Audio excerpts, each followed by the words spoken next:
Tu te demandes quel type de format il faut créer en 2025 pour attirer ton audience et obtenir tes premiers clients en ligne. Aujourd'hui, je vais te partager les formats qui fonctionnent le mieux et surtout comment les adapter à ton audience idéale, c'est-à-dire aux futurs clients que tu voudrais avoir. Et tout cela, même si tu débutes ou si tu as une petite audience. Salut, moi c'est Clément, j'aide aujourd'hui les jeunes entrepreneurs à développer leur activité en ligne via les réseaux sociaux pour devenir libre et voyager partout dans le monde. Et dans cette vidéo, je vais t'expliquer la stratégie que j'ai utilisée moi-même pour développer jusqu'à 100 000 abonnés sur Instagram et pouvoir vivre de ma passion tout en voyageant à travers le monde. Et reste bien jusqu'à la fin, j'ai un cadeau pour toi, j'ai créé 30 jours de contenu à télécharger, je t'en parle dans la vidéo. La création de contenu, ce n'est pas simplement créer des tonnes de contenu tous les jours comme on a pu te dire par le passé, parce qu'aujourd'hui, si ton contenu n'attire pas les bonnes personnes ou n'attire pas leur attention, tu risques de perdre pas mal de temps et surtout de te démotiver. Donc c'est très important d'avoir une bonne stratégie et de créer les bons formats au bon moment, parce que ça va te permettre de captiver ton audience dès les premières secondes. Tu vas pouvoir créer un lien émotionnel et de confiance avec les gens qui te suivent et tout naturellement, finalement, sans forcer, tu vas pouvoir les amener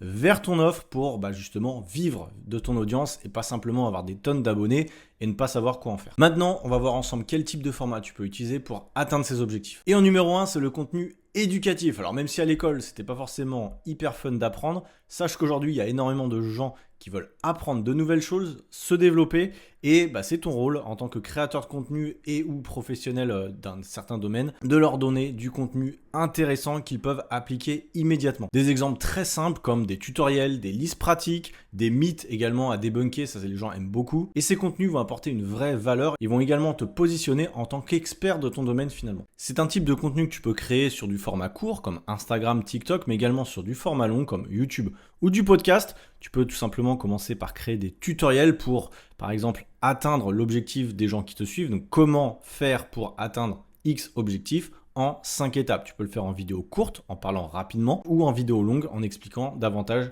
de détails. Tu peux également faire des posts assez faciles, que ce soit sur Instagram ou sur un réseau un peu plus long, avec tout simplement une checklist ou un guide pratique avec tout simplement les outils pour atteindre l'objectif de ton audience. Par exemple, checklist des XX pour atteindre XX objectifs. Autre exemple qui marche bien, ce sont les mythes à débunker. Les gens aiment être surpris si tu racontes la même chose que tout le monde. C'est pas forcément très intéressant pour eux. L'idée, c'est vraiment qu'ils ressortent de ton contenu avec quelque chose de nouveau, pas quelque chose qu'ils savent déjà. Et donc des mythes, par exemple, 5 fausses idées pour atteindre XX objectifs.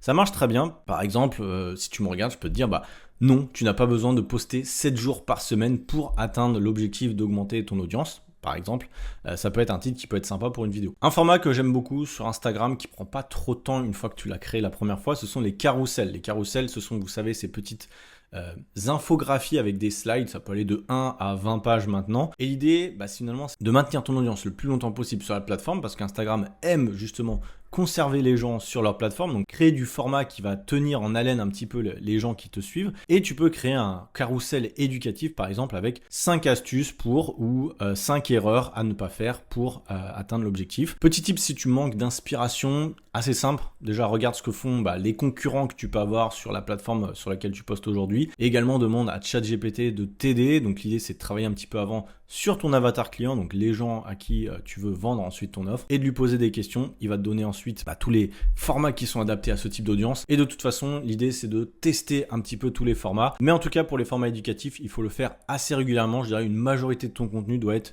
de contenu éducatif. Ça te permettra vraiment de créer une espèce d'autorité sur ton audience pour derrière vendre tes offres. Maintenant, le deuxième type de contenu qui marche également très bien, ce sont les contenus inspirants. Les gens veulent se projeter dans une réussite ou se motiver grâce à des exemples concrets. Ça peut être évidemment des histoires. Par exemple, si toi tu as fait une transformation physique, raconter ton histoire, ou si tu as eu un parcours un peu atypique, n'hésite pas à le partager. Tu peux également partager l'étude de cas de tes clients avec des avant-après. C'est des contenus qui vont normalement créer une espèce de connexion émotionnelle entre toi et ton audience, si tu parles de toi en tout cas. Et ton audience doit se dire, si elle ou lui a réussi à atteindre cet objectif, pourquoi pas moi? Montrer en fait que c'est possible d'atteindre cet objectif avec ta méthode idéalement, parce que l'idée c'est évidemment de vendre après ta méthode si c'est ton objectif. Et donc tu peux tout simplement faire un format avec ton histoire personnelle, comment j'ai réussi à atteindre mon objectif, ou alors voici les résultats de Catherine, de ma cliente Catherine qui a perdu X kilos, ou encore ce que j'ai appris lors des 3 dernières années, lors de mon parcours de perte de poids par exemple. Pour ce qui va être des études de cas, des témoignages, etc., essaie de faire des formats courts, vidéo, ne pas poster des formats trop longs parce que malheureusement, même si c'est intéressant, les gens vont vite se lasser quand même. Donc essaie de garder vraiment les moments forts.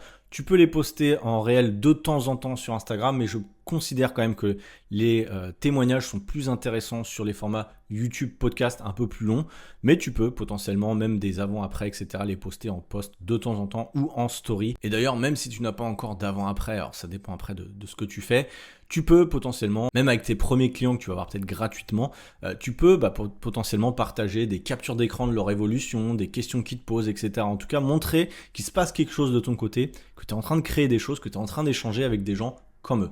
Et justement, le troisième type de format, ça va être les contenus interactifs. Ils vont permettre à ton audience de se sentir impliquée et d'interagir directement avec toi. Alors ça va être des formats un peu plus pour les réseaux sociaux, des formats story généralement, avec des sondages, des questions-réponses, des challenges que tu peux organiser. Et l'idée, c'est vraiment que l'audience, les gens qui te suivent, participent activement avec toi dans la réussite de leurs objectifs. Par exemple, tu peux leur demander quelle est la plus grande difficulté qu'ils ont rencontrée pour atteindre l'objectif actuel, etc. Et l'idée en plus derrière, c'est que tu vas pouvoir, créer une connexion et surtout en numéro 2, commencer à faire un peu de prospection avec les personnes qui auront répondu, déjà pour les connaître et essayer de les aider. Et pourquoi pas d'en faire tes premiers clients, évidemment. Si tu vois qu'ils sont en difficulté et que tu as la solution à leur offrir, n'hésite pas évidemment à passer à l'action. Quelques tips par rapport au sondage, ne pars pas tout de suite sur un format avec une question ouverte. Je pense que les formats oui, non, ou alors quelques réponses possibles, c'est plus intéressant. Les gens sont assez flemmards au démarrage, donc ça fera le tri. Et ensuite, tu peux mettre une question ouverte à la fin, après 2 ou 3 slides, après 2 ou 3 stories, pour les gens qui seraient vraiment intéressés par ton contenu, qui ont vraiment quelque chose à dire. Parce que tu verras que même quand tu fais des Q&A, donc des questions-réponses, il y a pas mal de gens finalement qui vont pas forcément avoir le temps ou l'envie de t'aider sur ces questions-là. Donc au démarrage, c'est normal que tu n'en aies pas, mais si régulièrement, toutes les semaines, tu fais une box à questions et tu leur demandes posez-moi vos questions sur un domaine précis, il y a des gens au bout d'un moment qui vont se dire pourquoi pas lui poser la question s'ils voient que tu réponds sur les semaines précédentes. Donc sois patient par rapport à ça. C'est normal, c'était une petite audience que personne entre guillemets te réponde, mais au fur et à mesure, si tu lâches rien, tu verras qu'au bout d'un mois, il y a des gens qui vont commencer à s'intéresser et te poser des questions. Un format que je faisais aussi au démarrage qui marchait plutôt bien, c'était les quiz. Alors ça prend un petit peu de temps à créer, mais maintenant avec ChatGPT, je pense que ce sera beaucoup plus facile. Quiz sur un domaine avec différentes réponses possibles. Par exemple, moi je faisais avec les calories. Combien de calories y a-t-il dans une banane? Et je mettais différentes, par exemple 3 réponses possibles. Les gens aiment beaucoup, c'est assez interactif. Tu peux même compter les points. Moi je faisais ça sur 5. Les gens ensuite mettaient leur score. Ça permet déjà effectivement de créer un petit peu une interaction et aussi ça permet de montrer à Instagram que les gens restent sur toutes tes stories et donc ça va booster potentiellement ton engagement. C'est un format qu'on voit très peu, moi que je faisais souvent avant, qui m'a vraiment permis au démarrage de montrer à Instagram que j'étais là, qui a boosté ensuite l'algorithme et qui a montré qu'il y avait un intérêt pour ce que je crée. Et enfin, le contenu viral ou divertissant, c'est un contenu très à la mode. Instagram est une plateforme de divertissement avant tout, même si nous on essaie des fois d'éduquer un petit peu éduquer entre guillemets les gens. Le contenu divertissant, c'est la base quand même d'Instagram. Même dans du contenu éducatif, il faut parfois essayer d'attirer la curiosité des gens ou de les divertir, tout en leur faisant apprendre des choses. Je pense que c'est toujours plus sympa. Mais globalement, ce type de contenu va attirer rapidement leur attention. Il faut essayer de sortir de la masse. Tu l'as vu, il y a un flux important d'informations sur toutes les plateformes. Donc à toi de sortir un petit peu ton épingle du jeu. Ça va être des contenus qui vont souvent être partagés. Donc le partage va potentiellement te permettre d'avoir de nouveaux abonnés. Encore une fois, il faut que ce soit partagé de la bonne façon aux bonnes personnes. Donc il ne va pas falloir faire juste du contenu divertissant pour attirer de la masse. Ça va être du contenu divertissant un petit peu ciblé vers ta niche. Et en tout cas, ça va essayer de booster ta visibilité. Donc c'est un contenu que tu peux faire de temps en temps. Je dirais 1 fois par semaine, pas plus. Faut pas que ton compte devienne un compte de mème ou un compte de je sais pas quoi qui va être effectivement beaucoup partagé avec pas mal de followers. Mais finalement, personne de vraiment intéressant est intéressé par ton offre. Donc ça va pas t'amener beaucoup de clients et ça va pas être très intéressant. Tu as des formats comme des réels tendances. Tu peux aller dans l'Explorer d'Instagram. Tu vas voir un peu les types de réels tendances qui marchent bien. C'est des formats qui sont pas très longs à faire généralement, qui vont permettre de booster ta visibilité grâce au partage. Donc selon quand tu vas regarder cette vidéo là, les tendances vont un petit peu bouger.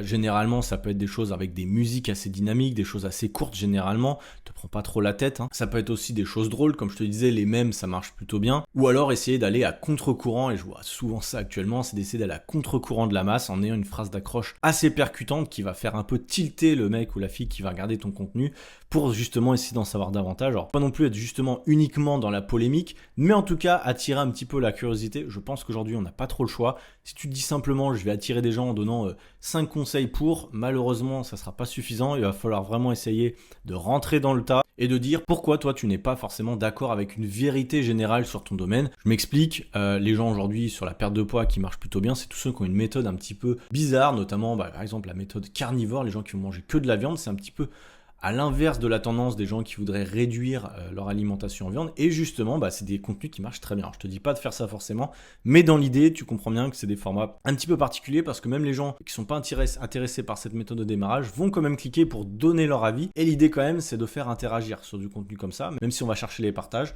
Les commentaires ont un rôle. S'il y a des débats dans tes commentaires, généralement, c'est plutôt bon signe. Plus tu as de commentaires, plus ton contenu, il est quand même intéressant, intriguant et il donne envie d'échanger. Donc, essaie aussi de jouer sur les commentaires, pas uniquement sur les partages ou les likes. Tu verras que ensuite, tu vas pouvoir aussi potentiellement créer une relation avec ceux qui auront commenté et c'est toujours intéressant de partager avec les gens de ton audience. Bon, une fois que tu as compris ces 4 exemples de type de contenu, il va falloir avant tout comprendre ton audience. Donc pose-toi bien la question, quels sont les problèmes des gens qui me suivent ou quels sont les objectifs ou les rêves de ceux qui me suivent? Est-ce que par exemple, si tu es coach sportif et les gens qui te suivent, ils veulent perdre du poids, essaie de vraiment comprendre où ils en sont aujourd'hui, quels sont leurs besoins, comment ils imaginent leur vie idéale après avoir perdu du poids, quelles sont aujourd'hui leurs frustrations pour créer le type de contenu justement qui répond exactement à leurs attentes. Mais inutile de partir dans des contenus ultra compliqués, passe pas plus de 30 minutes, voire 1 heure sur un contenu. Tu n'es pas obligé de poster tous les jours, mais en tout cas l'idée c'est d'être régulier. Ne cherche pas à poster des choses trop complexes avec des montages complexes parce que tu risques potentiellement d'être un petit peu déçu si les résultats mettent du temps à arriver et donc l'idée, ça va être vraiment de faire preuve de résilience, d'enchaîner entre guillemets la création de contenu. Je te conseille de t'organiser une journée complète pour créer ton contenu de la semaine. Ne crée pas le jour même le contenu que tu veux poster aujourd'hui. Évidemment, essaie d'organiser un petit peu tes pensées, d'avoir une stratégie par rapport à ça.